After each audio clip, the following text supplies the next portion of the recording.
Kita perlu mulai dari membaca masalah, mengenali masalah, baik yang tersurat ataupun yang tersirat, eksplisit ataupun implisit.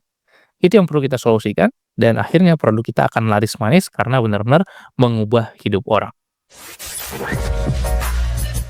Halo, selamat datang di podcast Cerita Pembelajar. Kamu akan mendengarkan cerita mengenai pengalaman, gagasan, dan pembelajaran. Passion atau market, mana yang lebih duluan? Mana yang perlu diprioritaskan? Mana yang perlu didahulukan? Hai, balik lagi bareng aku Umar di season 30 Cerita Pembelajar, Passion Jadi Uang atau Infopreneur Podcast. Kali ini aku pengen sharing tentang konsep sederhana yang sering kali diperdebatkan oleh orang-orang yang mau berbisnis. Produk dulu atau pasar dulu atau market dulu. Produk aku sederhanakan menjadi passion karena pada akhirnya seorang infopreneur mengubah passionnya menjadi produk.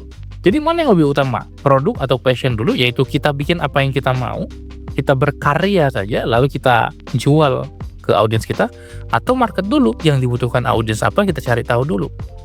Yang mana artinya penting untuk kita pahami, bangun kolam audiens dulu atau bikin produk dulu dari awal.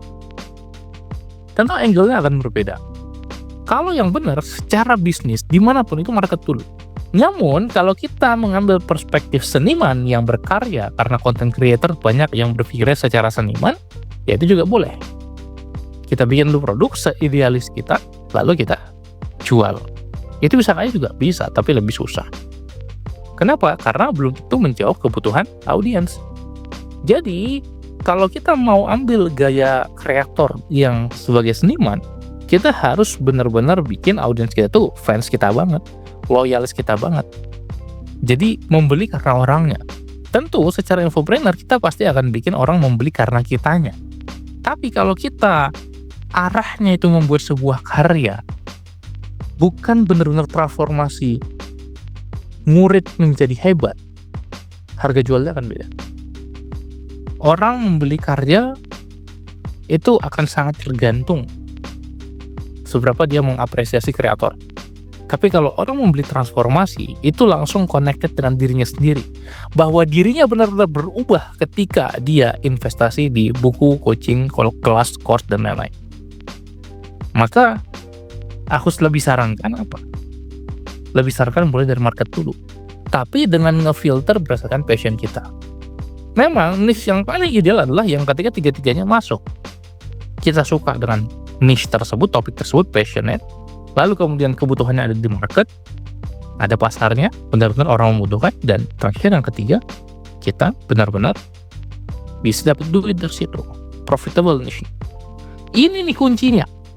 3 pilar ini terpenuhi, maka kita akan menghasilkan. Jadi keduanya perlu digabungkan. Tapi kalau diminta pilih satu, aku akan pilih market dulu.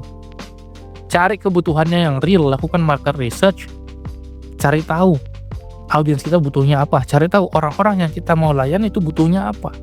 Terkadang kita ngerasa, oh dia butuh ini, padahal enggak. Makanya harus mau terjun ke lapangan. Ya sekarang terjun ke lapangan bisa dimaknai secara online juga. Harus mau kita interview secara online via Zoom misalnya. Kita ajak audiens kita untuk kita telepon, kita tanya, kamu butuhnya apa? Caranya gimana? Simple. Ketika kita udah bikin konten udah cukup banyak, pasti perlahan-lahan akan ada orang yang DM kita, nanya-nanya ke kita. Ya udah, kita minta aja waktu dia untuk kita telepon, terus kita tanya, kamu masalahnya apa aja di topik yang kita bahas ya. Dari situ kita bisa buat menjadi produk. Setiap masalah customer menjadi ide produk untuk kita buat. Dan bukan hanya ide produk, tapi juga bisa menjadi ide offer yang berisi produk dan bonus-bonusnya. Nah, jadi kita perlu mulai dari membaca masalah, mengenali masalah, baik yang tersurat ataupun yang tersirat, eksplisit ataupun implisit. Itu yang perlu kita solusikan, dan akhirnya produk kita akan laris manis karena benar-benar mengubah hidup orang. Semoga bermanfaat. Sampai jumpa di episode berikutnya. Salam pembelajaran.